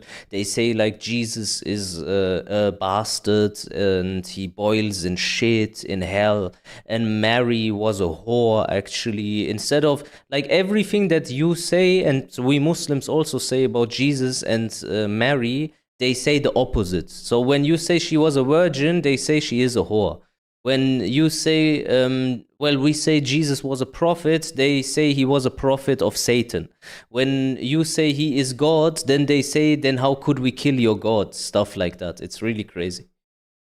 I can show you the paper trail, the money. That is why we're winning. That is why all of this is raising the I know the consciousness. book of Enoch, yeah. When you say you have this opposition to world Jewry, I mean, it's one thing to criticize, for example, the Israeli government over what it's been doing in Gaza. I've done that myself. When you talk about world Jewry, I presume you're talking about the 15 million Jews in the world, and you are opposed to them. How does that square with your position that you don't hate any Jews? Well, do you take issue with my use I of didn't the read term it world completely. Jewry? Well, what do you mean by that? Or do you take issue with it? Do you have a problem with that? Clarify what you mean by it. Well, it's funny you bring that up. The gaslighting's crazy because I use that expression on my show all the time. I say organized Jewry, world Jewry. And do you know that for like 30 years, the World Jewish Congress has an annual keynote called the State of World Jewry? Barry Weiss has given it. You can look it up. It's on YouTube. For example, this thing, what he's talking about, world Jewry, is a real thing. There is like organizations about it. It's like you see, Jews are only 0.2% of the world population, okay? Yet they are running society. If a people are running society, how can they go towards the same direction if they oppose each other? They are not that many. They need to all go towards the same plot. Now, when Germany and, World War II started, before if any Jewish person even got killed, and before Germans said boycott Jewish goods, no, I'm not talking about AIPAC. I am talking about Judea. So, in the Washington Post, which is obviously also owned by the Jews, they posted before a person died on German soil over like being Jewish, yeah, they said boycott Germany. Judea declares war on Germany. How did this war manifest? Around the whole world, because Germany was an export country, you couldn't find any German goods anymore outside of Germany. So they can bankrupt their economy.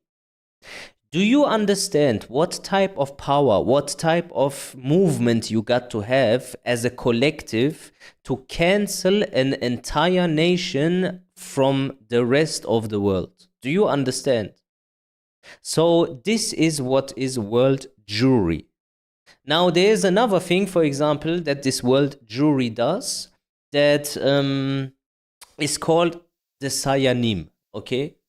The Sayanim are all the Jews around the world that are working in different professions in a high level, in a company, for example. And then if there is like a person that is supposed to get cancelled for anti-Semitism, for example, this is then when world Jewry makes a bounty. Okay, like in One Piece. I know it sounds a bit weird, but you know how the celestial dragons in One Piece have the enemies, the devils, and they make the bounty. This bounty, world Jewry does that. And then collectively, all around the world, these sleeper cells wake up and everyone is saying the same message. It was the same, for example, when COVID happened. When COVID happened, it was a Jewish situation. Just look at the CDC, Fauci, Johnson & Johnson, President Pfizer, they are all Jews. So then they use their medias all around the world and all the doctors that they own and stuff, and then they push one narrative on every news channel in the entire world. When there is someone deemed as a bad person, every channel collectively at the same time with the same talking points start to do this. This is called the Sayanim. It is a real thing. I didn't make this up, and you could look into it. It's really fascinating. But this is how they do it. You know how I explained to you in a different way a easy Sayanim model which the LGBTQ uses. Now you have a situation where you say something and you say something and they deem it as homophobic. A known example, Michael Jackson. And then you do basically be deemed a homophobe, and then all of a sudden on Twitter, a circle of LGBTQ people, commentators, players, normal people, people from Bandai, whatever, they collectively make a case on you and all at the same time start to attack you. This is what they do, but just bigger. He gives the why do you always discuss it as something malicious though? That's what I never understand. Which one? What do you refer to? The Sayanim situation, why I say it is malicious? I explain to you. For example, Michael Jackson, he starts to criticize the Jewish people, and then they say collectively that he is a pedophile for no reason, even though it was fake. And then they get him killed. And he also has a last phone call where he says, like, I'm gonna get killed. It's bigger than the government. They want me gone, this and that. They might say I overdosed. The phone call is there. You can listen to it. And why I call it malicious, it's because it is malicious. When you say something against the agenda, they will collectively frame you for things that you have not done in order to destroy your life. So now you tell me what is not malicious about it. They do that with all the stars that go against it, for example. Michael Jackson is not the only one. The state of world Jewry address. But Nick, what do you mean by it? I mean, you have to talk about, there's a concept of Jewish peoplehood. It's the sense that they are part of a common nationality, a common tribe, a common people. Chester, good example. The singer of Linkin Park who killed himself was working on something that was connected to Epstein. He found a child sex trafficking ring with the singer of Avicii. Okay, the lead singer of Avicii and the lead singer of Soundgarden. Maybe you heard his songs in Need for Speed Underground 2 and stuff. Soundgarden is like very OG. And what happened there was they discovered a child sex trafficking ring, and then they found out there is a connection to the government. Now all of you know that the government is connected with Epstein and the Jews and Israel in running child sex trafficking rings to take pictures of politicians and stars in compromising positions so they can blackmail them and then shape the narrative, and no one dances out of line because they are their slaves. Chris Cornell, yeah, he was part of it. And Chris Cornell died, and Chester Bennington died too. So how am I not supposed to say that it is malicious? They frame people, they kill people, lie about people, put people under medication, say that they have done things that they are guilty of themselves, and unironically, for some reason, when you attack them, they always attack you with some sex stuff. Because in their view, that's the worst offense, if you have sex with children. Because that's what they blackmail the politicians with, like Bill Clinton, like Obama. And you know it's true. What am I supposed to say? What's more malicious than using our children for these fucked up people to do all of this shit with them? Like, if you do something bad towards someone that is a little bit older, then it's already bad. But when you do it to a child, that is almost unfathomable, you know, torturing children. Who is currently killing all these children in Palestine and not batting an eye? It's the same people. They have no regard for life, unless it's their own. And so where they reside in Israel, the United States, or Europe, or elsewhere, they see each other above, or maybe on a different level, alongside their nationality, their state, wherever they reside. If they're in Germany, France, the United States, they see themselves as part of a transnational nation, of an international nation. The Jews in America, the Jews in Israel, I heard about it. They identify as Israeli or American, but they also have something in common. They identify as part of a common nation, which I would say there's a world Jewish population. It's world Jewry. And world Jewry has representatives. There is such a thing as the World Jewish Congress, where they actually elect, it's democratic, all the local Jewish organizations elect representatives to represent proportionally the Jewish population in their area at the World Jewish Congress. And it's sort of like Davos. It's like the World Economic Forum, but it's exclusively for members of the Jewish nation that exists across the world. And so that's a real thing. And I didn't make that up, and that didn't come from 4chan. It's like I said in that clip, I read what they write. I read their books. I watch these speeches. I watch a speech from Barry Weiss. I pay very close attention. So that's what I mean by that. There is such a thing as it's a nation that exists across borders on a global scale. They're organized, and they have a national self-interest as that nation, as that tribe. So if you don't hate any Jews, what do you like about them? I like a lot of things about them. I think they're funny. I think they're smart. I think that they're pretty remarkable people. And as Christians, especially as Catholics, what is the exception for what? I didn't understand. And this has been adjudicated in Catholic doctrine for thousands of years. We say that they're a witness people. And so we actually, there's provisions inside of Catholic doctrine that says we need to give them special protections because they were a witness to Christ's passion. So, this is why you can't clip the show. You have to watch the whole thing. I say this repeatedly in interviews. I do think they're remarkable. By definition, they're exceptional people. It's just that there is a sort of natural opposition between them and Christians because of the theology. We believe that Christ is a Messiah. They don't. I would like to add to this that it's not only against like Christians, like this opposition, this natural opposition that they have that against all idol worshippers, which is basically Christians, because they say they worship a human. It is towards basically all Buddhists. It's towards all atheists. They don't even deserve to live, in their opinion. It is also against Muslims, because who they, like, their number one. Listen, there is like 3 people in Judaism that are their number one enemy.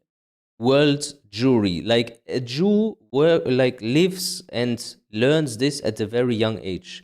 The number one enemy of all the Jews is, number 1 is Jesus.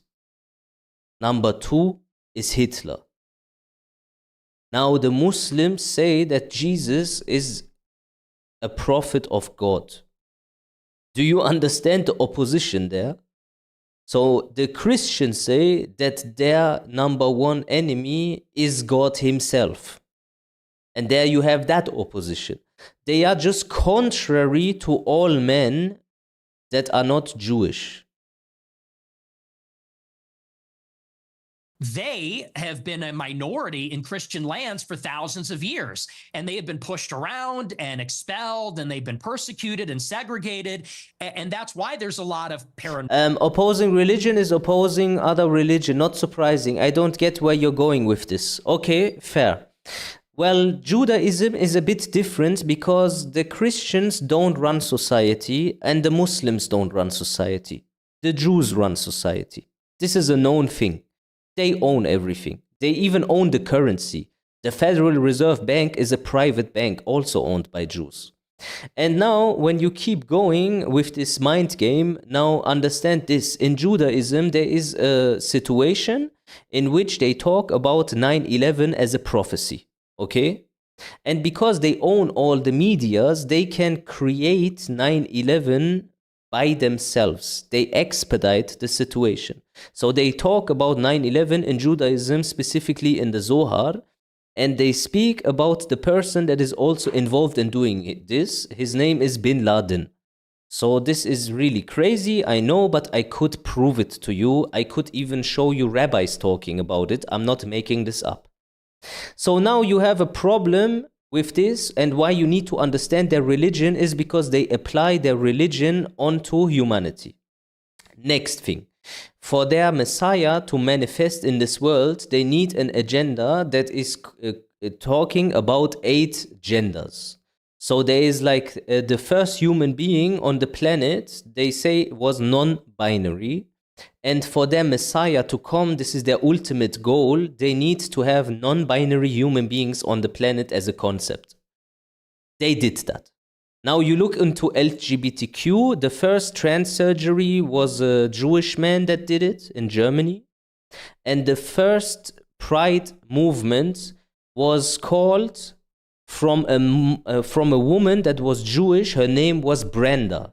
And Brenda is called the mother of pride. So the entire pride movement is also coming from the Jews. Now we keep going because it doesn't end there. Then they have an enemy in which they talk about with someone called Samson. Okay, Samson runs away from the Palestinians specifically, lures them all into the temple and kicks down the temple's pillars and takes everyone with him.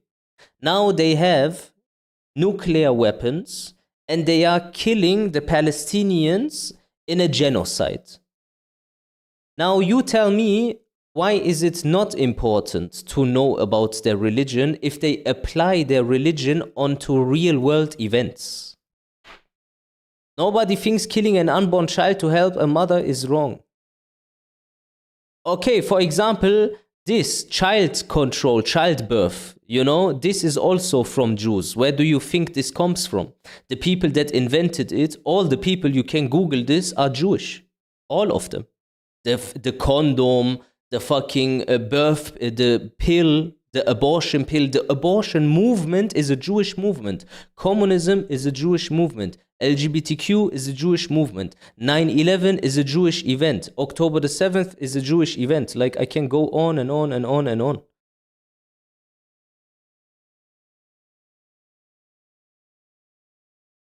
Everyone does that. The only reason anyone is against abortion is because Bible says so, not because they think it. Everyone does that. Okay, so I basically gave you a very all-around answer. I hope you are satisfied with this. We keep watching. Paranoia. There's a lot of distrust. There's maybe some sense of chauvinism among Jewish people. So there is, like I said in that clip, there is an historical antagonism between these two peoples, between Christendom and Jewry, and that has always been the case in Europe. But I don't hate them, and I think I actually sort of understand them in a weird way. I think that because I've studied a lot of their politics, I think I really kind of know them in a way, and it doesn't come from a place of hatred. Do you have any Jewish friends? I do. I have many, yes. How communism benefits them? Well, ask yourself, why were all the communists Jews? Why was that? Lenin, etc. Why were they Jews? Marx. Why was he Jewish? Why would it benefit them to have communism? What is the goal of the Jewish people? Is to destroy the sovereignty of other countries and take over their structure, and then restructuring them. Christians have never been friends, ever. Not since Jesus Christ fought with the Who Pharisees. created capitalism? Have we ever... Yeah, Marx was Jewish. Dude, capitalism, let me tell you, what is capitalism? What is capitalism? Capitalism is money. Yes or no? Okay, so capitalism is about money. Who owns the money? It's the bankers. Who are the bankers? Now we can say, who created the Federal Reserve? Who are the presidents of the Federal Reserve?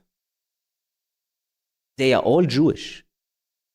But how did it come to be that the number one thing that Jews work with is just money itself? I will explain. It's coming from usury, taking percentage. In the beginning of humanity, we would trade, right? We would trade goods, or we would trade, for example, you give me something and I do something for you, right? And then eventually they made coins to represent a specific amount, and it was backed with the gold it was worth, etc., etc. And then you keep going. And now you gotta see, Christians couldn't give you a loan because it's anti-Christian. Muslims can also not make this usury thing. It's not allowed. The only people that were allowed to do this by their religion were Jewish. So they took that and it never stopped. So from that moment on, capitalism is a Jewish situation because they own the concept. Historically. It's very interesting. When you study things like this, you will come to the conclusion also, you go, for example, into the Atlantic slave trade, because they are the most richest people in the planet, the elites basically, they were obviously owning the slave ships in the Atlantic slave trade.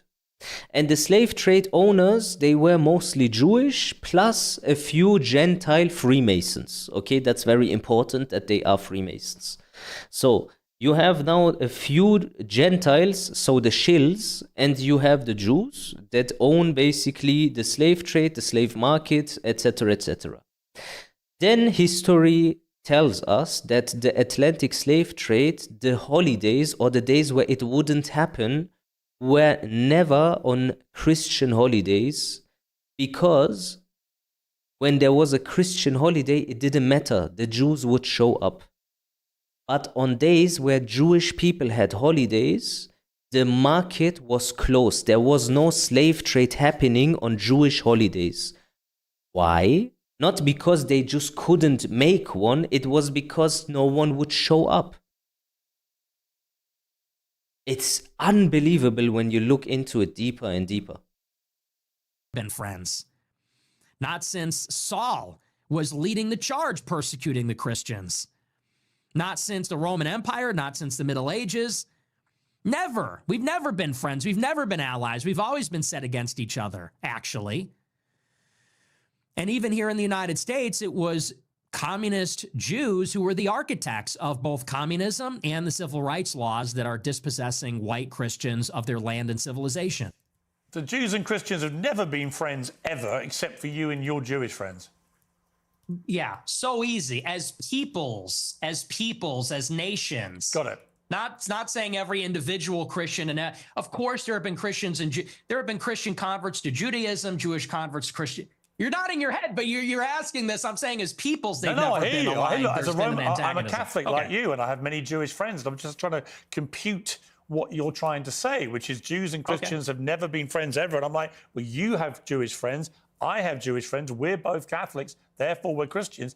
So it doesn't really quite add up. Well, like I said, as peoples, there has been an historical antagonism as peoples. And you could even say the same about blacks in the United States. Of course, there were black and white people that were friendly with each other, but in many ways, they were set against each other as groups. And I think that's easy enough to understand. The reason that many people think you're anti-Semitic is that you have regularly downplayed the Holocaust, and in particular, the number of Jewish people who were murdered by the Nazis. It's been said that you believe no more than several 100,000 have been killed. And I want to play you this clip. People talk about, well, you know, what about the gas chambers? Well, to the extent that that's real, I find that hard to believe, but to the extent that's real, there have been atrocities committed and genocides committed in all times and all places. Let's acknowledge why Hitler casts the long shadow, because that confers a political benefit upon Jews. That's why. It doesn't really sound correct to me. Wait a second. It takes 1 hour to cook a batch of cookies, and you have 15 ovens, probably in 4 different kitchens, right? Doing 24 hours a day, every day for 5 years. How long would it take you to make 6 million? I don't know. It certainly wouldn't be 5 years, right? The math doesn't seem to add up there. You think that's funny? It's funny. It's amusing what you're doing. Well, for example, this, you think that's funny. That makes no sense. He just made a reasonable argument towards why the Holocaust numbers are seemingly exaggerated. And there seems to be a political agenda to consistently remind everyone of this one specifically, and everyone else doesn't matter. You can talk about Mao, Stalin, this and that. You can talk about anyone, but you cannot talk about him. Okay? Because that is the topic that involves the people that are running society. This is just an IQ test at this point. Everyone can criticize everything. Everyone can also talk about every major atrocity and maybe question it. But this specific one, that is about the people that are running society, that one is completely different. The handling of it is completely different. How many fucking movies and series did you see where they put Hitler into it? As a child even. Like, I remember how shocked I was when they showed me this shit as a child, bro. That was like kinda traumatizing almost. Now, you make the math. And then instead of him going over this, he says, you think that's funny? It's just gaslighting. Because, that one was a joke. But do you want to talk seriously about the Holocaust? I do actually. I mean, I do, because I just find it extraordinary that you would think the Holocaust could ever be something that we could joke about. Why, too soon? Is it too soon to make jokes? How many people do you think died in the Holocaust? How many Jewish people? I don't know. I'm thinking maybe 7 million. What's the number? 6 million, something like that? So you 8 million? You concede that 6 million Jews died in the Holocaust? Possibly more. Possibly, we're discovering all the time. So it could maybe even be more than that. So why have you doubted the numbers in the past? I'll tell you why. I really think that every death is a tragedy, however many Jewish people died in the Holocaust. And I'm not a World War II historian, so I'm actually open to believing the official narrative, and I've read some of the conspiracy theories. And to tell you the truth, it's a rigorous debate. But what's interesting about this is in many countries, it's not even legal to talk about it. And that's really where my interest in the Holocaust begins and sort of ends, to tell you the truth, is that if you wanted to question the number, you would be put in jail in about, 17 or 18 European countries. And I think that's really the more interesting conversation, which is that this is almost like a religious dogma in the West. No other genocide, no other atrocity is treated like this. Could you imagine if in the United States they said the number of Palestinians killed in Gaza is 100,000, and if you don't say that, you're going to jail, you're banned on X, you can't have a job? That's the part that's totally insane. And a lot of people, they can't even make up their minds. I think it's actually done a disservice. If your goal, and I'm not saying you as Piers Morgan, but if you're an advocate for awareness about this, if your goal is... I want to ask you also something which I find some people do kind of undervalue. They won't let things die. They keep reminding you. So when I am now a German person, nationalism for a German person is fraught upon. Like, even having the national consciousness and just being proud of your country and proud of your people and all these things, they are just negative. They immediately call them Nazis and stuff like this. It's very horrible. And I'm just asking you, how is it possible that they can vilify every generation that came after for something that they were not even part of. Like, they will never stop.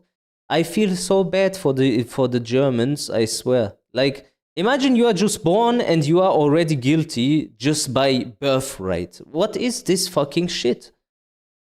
To convince everybody that this is the way the Holocaust happened, I think the last thing you'd want to do is say that everyone that disagrees is in jail and is banned and you're not allowed to say it. So there's really been no open debate about the subject since the scholarship started to be produced about 60 years ago. But there is no debate to be had about the number of people who were murdered.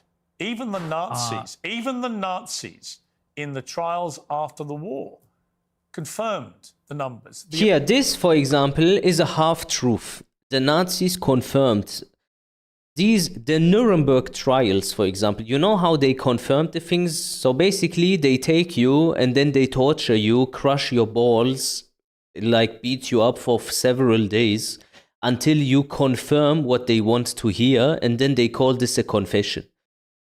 Dude, if they would beat me up for fucking days and pull my fingernails out of my fucking flesh and all this fucking shit, I would say I have done something that I didn't even do. This is not a confession. That's not how this works. That's just a major aggressive gaslighting tactic. And they still bring up this situation. Yeah, the Nuremberg trials, they confirmed, they admitted. Yeah, why did they admit? Because they would get tortured and killed. The amount of documentation that was recovered, notwithstanding the attempts by the Nazis to destroy it, the amount of documentation that was saved and preserved and used for trials and for historical record is unprecedented in the history of mass slaughter of human beings. So we have a very clear idea of how many people were gassed to death in the gas chambers. We have a very clear idea of how many were starved to death, were kept in ghettos, died of disease, of forced labor, of death marches. We know how many Jews were slaughtered. It's at least 6 million. What's interesting to me is that you appear to now concede that, which may be news to a lot of your regular viewers who have constantly heard you quibble with the number of Jews who died in the Holocaust. And for the record, just to confirm what I think you told me, you do now accept that at least 6 million Jews were killed in the Holocaust. Well, no, I said it could even be higher than that. Well, it could be higher. That is true. I think it's at least. But you accept you're right. at least. It is at least. Oh, it's at least 6 million. But it could be 100 times people more are going than to that. Okay, the people are going to be. Let me respond to your. What is wrong with this Walter Heinz guy? Is he having an aneurysma? You randomly write stuff all the time since 2015. Answer me that. Real question. Is you okay? Like, if you don't stop being super weird, then I think you should get banned. I think you should just ban him, Exist. I don't know what this guy seems to be AI generated. Respond to the rest of your question. Sure. What you're saying, I understand where you're coming from when you say it has been documented and there are confessions and so on. Let that speak for itself. But you don't see, your show is called Piers Morgan Uncensored. Yep. But the United Kingdom is censored. And Yeah, Europe just is get this censored. Jew And out of if you here, man. talk about these things, you will be put in jail in many countries. And I think that's where a lot of people start to say, well, if the truth is so clear and if there's such overwhelming evidence, why do you need to throw people in jail for disagreeing? And you yourself said, well, there is no debate. I think everything is debatable. I think everything at least should be debated. And if the evidence is very one-sided, let the evidence speak. Don't throw people in jail. So do you think that Holocaust denial laws should be overturned? I don't particularly agree with Holocaust denial laws. I don't think people should be imprisoned. Okay. Well, because I have a blanket view now, which has evolved slightly actually over the years, that I have a blanket view that speech should not be criminalized, right? People should be allowed to say what they want to say, and they should be then He knows made about accountable them. for what they say. If you have an employer, they can make a view about whether you are the right kind of person they want for their employment, as they would make a decision about anything else you do in life. So I actually believe that speech should never be criminalized, is my personal view. I understand why in places like Germany, they have strong laws about it because they want to move on from what they believe was the most shameful moment in their history. I understand that. Do I want that in my country? No. Am I appalled by what has been going on with free speech in the United Kingdom in the last 2 or 3 years? Absolutely. It is ridiculous that people have been frog marched to prison cells for stuff they put on social media, right? So, yeah, I do. I think what is more interesting to me about our exchange is I was not expecting you to go the opposite way. I was not expecting you to be so emphatic that at least 6 million Jews died in the Holocaust. And there'll be people watching this who I think will be very surprised by that, because you have built a reputation for being, if not a Holocaust denier, then somebody constantly questioning in a downward way the number of Jews who were murdered. That doesn't appear to be what your position is now. No, and here's what I would like to see for my entire career. When I started my show, it started with a good faith inquiry where I was questioning a lot of these narratives. And I said, what is the answer on the other side? But what I found is that the answer was criminalized. So when you would talk about anything regarding Jews, Israel, the Holocaust, you could be in favor of the official narrative on those things. If you went against, you were banned, censored, and in some countries jailed. And so I actually haven't made up my mind on that, because that's not really a matter of interest to me. And there's a lot of analysis and scholarship on both sides of the issue. And I've read both sides of the issue. And honestly, unfortunately, it's hard to judge because there's never been a debate on it. And there's never. Okay, guys, I hope you enjoyed this fucking stream. I need to go fucking dip now because I need to be on point on work and stuff like that. But yeah, very, very fun fucking shit. And yeah, I hope you enjoyed it. Good night.